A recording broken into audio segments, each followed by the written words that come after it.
दोस्तों नमस्कार। आशा है कि आप अच्छे होंगे। आज हम चर्चा करेंगे कि दोस्तों भ्रष्टाचार किस तरह भारत की रगों में व्याप्त है और किस तरह से जुडिशरी में भ्रष्टाचार व्याप्त है।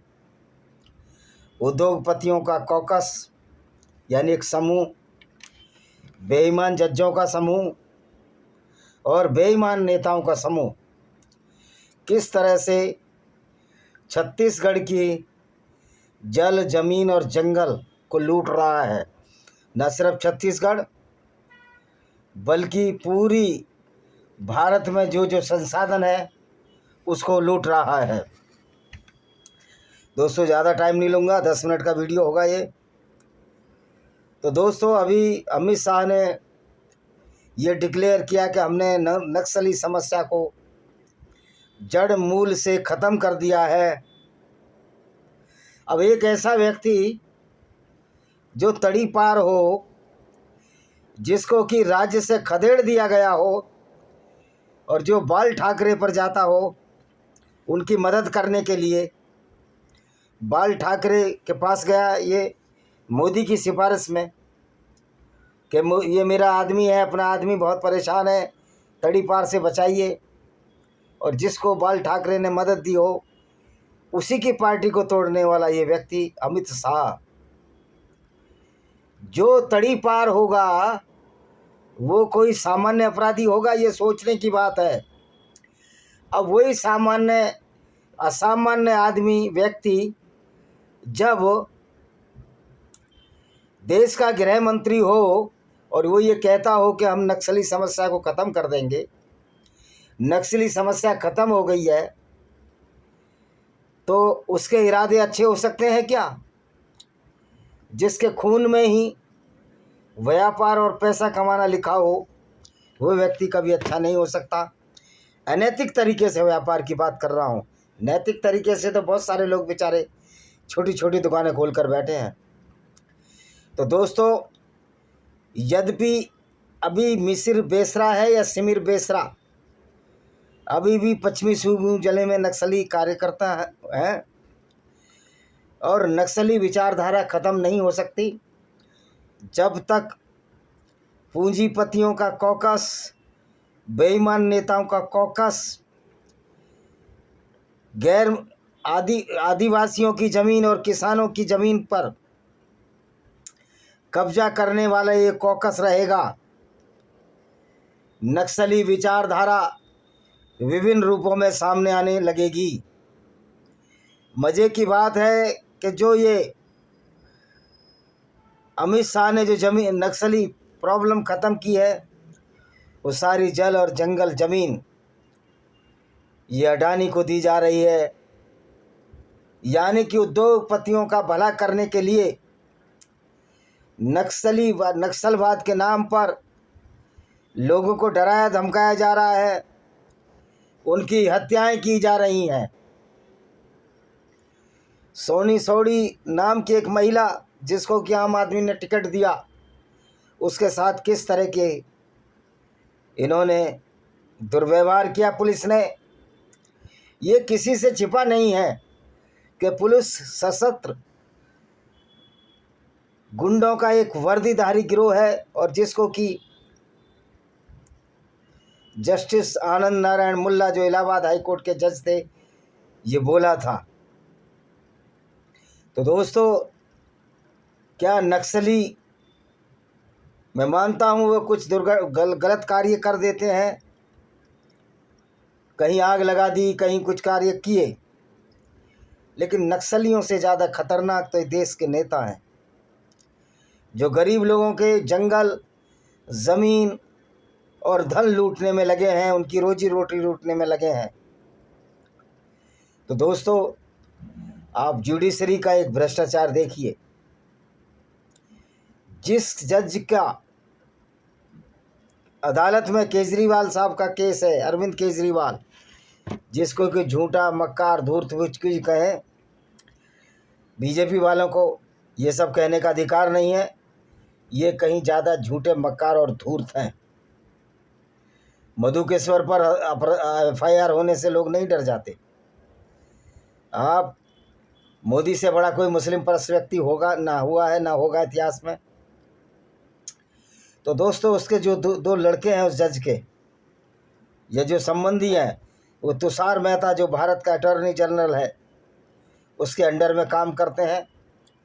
अब आपको लगेगा क्या ये न्याय मिलेगा अरविंद केजरीवाल को? न्यायपालिका पर लोगों का भरोसा टूट रहा है, संस्थाओं पर भरोसा टूट रहा है, देश विखंडन की तरफ जा रहा है। अगर किसान आंदोलन होता है, वो हक के लिए लड़ते हैं, तो ये कहते हैं ये खालिस्तानी है। अभी तो मज़े की बात है कि उद्योग जगत में जो हड़ताल हुई, जो कि मजदूरों का वाजिब हक था, उनकी जीवन की नित्य आवश्यकताएं पूरी नहीं हो रही थीं, उसको भी इन एंकरों ने, तथाकथित गोदी मीडिया, में भी कहना शुरू कर दिया हूँ आज से, गोदी मीडिया के अंधभक्त दलालों ने उसको पाकिस्तान का कनेक्शन बता दिया।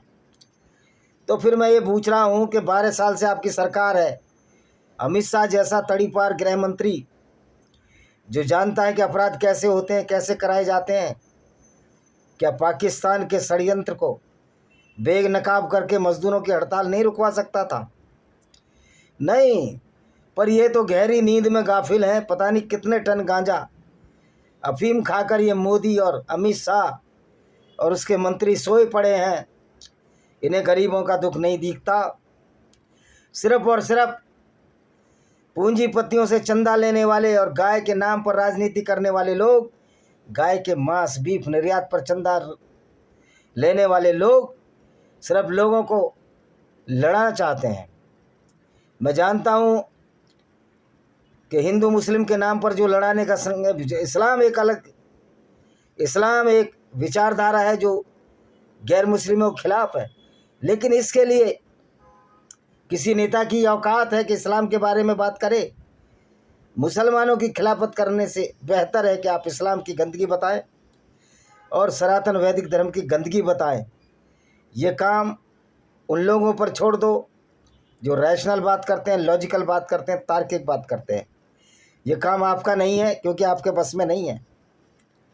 आपके पास इतनी योग्यता नहीं है कि इस्लाम और सनातन वैदिक धर्म की विशेषताओं या अयोग्यता के बारे में बात कर सकें। आप जो कार्य कर रहे हैं मोदी और योगी जी और अमित शाह जी, मैं ये पूछना चाहता हूँ कि औद्योगिक क्रांति होने के साथ साथ क्या मजदूरों के वेतन में वृद्धि नहीं होनी चाहिए थी? अगर समाज का कोई अंग कमज़ोर रह जाता है तो वो समाज, वो स्वस्थ शरीर नहीं रह सकता। तो दोस्तों, आज जो नक्सलियों का सफाया करने की बात कही जा रही है, उसमें पूंजीपतियों का, राजनेताओं का, भ्रष्ट तंत्र का हाथ है और ये देश के संसाधनों को लूटना चाहते हैं। विवेक ढांग जो चीफ सेक्रेटरी हैं छत्तीसगढ़ गवर्नमेंट के, नजूल पट्टे की ज़मीन खरीद कर उस पर बिल्डिंग बना ली, उसमें लाखों रुपए किराया आता है। तो जब देश के नौकरशाह यानी अफसर, देश के नेता बेईमान होंगे, देश की जुडिशरी बेईमान होगी और देश के नेताओं की नीयत सही नहीं होगी, तो देश में इस तरह के आंदोलन चलेंगे। नक्सलवाद कहो या मजदूरों का आंदोलन कहो या जुडिशरी के खिलाफ भी अब लोग सड़कों पर आएंगे, और आना भी चाहिए। ये देश हमारा है, किसी का नहीं है, और हमारे टैक्स के पैसे से ये जज हों, ये नेता हों, इनकी तनख्वाहें निकलती हैं, इनके पेंशन और भत्ते में बढ़ोतरी की जाती है। आज वही कहावत आ रही है कि जब रोम जल रहा था ना नीरो बांसुरी बजा रहा था वहाँ का राजा। आज मोदी जी, जब भारत जल रहा है, भारत का गरीब आदमी परेशान है, बदहाल है, तो अपनी पुलिस का लाठी तंत्र का इस्तेमाल कर उसमें षड्यंत्र ढूंढे जा रहे हैं, जबकि सबसे बड़े षड्यंत्रकारी ये नेता है जो अफसरों के कॉकस और जुडिशरी के कॉकस के साथ मिलकर देश की जनता त्राही त्राही कर रही है, लेकिन मोदी जी को जीत नहीं समझ में नहीं आ रही। तो फिर इससे अच्छी तो बंगाल की ममता बनर्जी है। अगर वहाँ गुंडा राज है तो तुम्हारा कौन सा अच्छा राज है? तुम भी तो आदिवासियों की ज़मीन छीनकर, चाहे रायगढ़ का तमनार प्लांट हो जो जिंदल का है, चाहे कोतरा रोड थाने में लोगों को उठाने का मामला हो, तुम भी तो वही काम कर रहे हो जो कि गुंडे और मवाली किया करते हैं। तुम्हारे सिर्फ फ़र्क इतना है, तुम कानून की आड़ में उस गुंडागर्दी को अंजाम दे रहे हो। तो तुम्हारी विचारधारा तो नक्सलियों से भी ज़्यादा खतरनाक है। नक्सली तो लड़ते थे, गरीबों के लिए लड़ते थे, जल जंगल ज़मीन के लिए लड़ते थे, अपने संसाधन बचाने के लिए लड़ते थे। कह रहे थे नक्सली विकास नहीं होने देते। कैसा विकास होता है ये आपको पता है। कल बस्तर टाकीज के विकास तिवारी ने भी बताया कि जो सड़कें बन रही हैं अब नक्सलवाद के खात्मे के बाद, वो सड़कें की गुणवत्ता इतनी ख़राब है, उन्होंने जूते से भी रगड़ कर बताया कि किस तरह सड़क डामर की सड़क उखड़ रही है। तो ये जो कमीशन खेरी का खेल है, इसमें नेता, राजनेता, अफसरशाही, भ्रष्ट जुडिशरी सब शामिल है। और यही वजह है कि देश एक जन क्रांति की ओर बढ़ रहा है। आप किसी भी समस्या का समाधान कर उसका जब तक उपाय नहीं ढूंढेंगे, आप उस समस्या को नहीं दबा सकते। स्प्रिंग को जितना दबाते हो उतना ही चलती है। आप औद्योगिक क्रांति के नाम पर मजदूरों का शोषण नहीं कर सकते। जिस दिन देश का मजदूर किसान जागृत हो जाएगा, उस दिन तुम लोगों को सर छुपाने के लिए जगह नहीं मिलेगी। इनकी शुरू से ही घातक प्रवृत्ति रही है। जब से बीजेपी सरकार और कांग्रेस सरकार भी सब यही करते हैं, कोई दूध का धुला इनमें नहीं है। अब हमें सोचना पड़ेगा।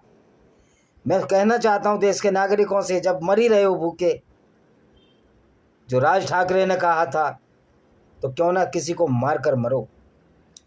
राज ठाकरे से इस बयान से मैं सहमत हूँ। क्यों आत्महत्या करता है किसान? उन लोगों को जिनकी वजह से आप आत्महत्या कर रहे हो, उनको दंड दो।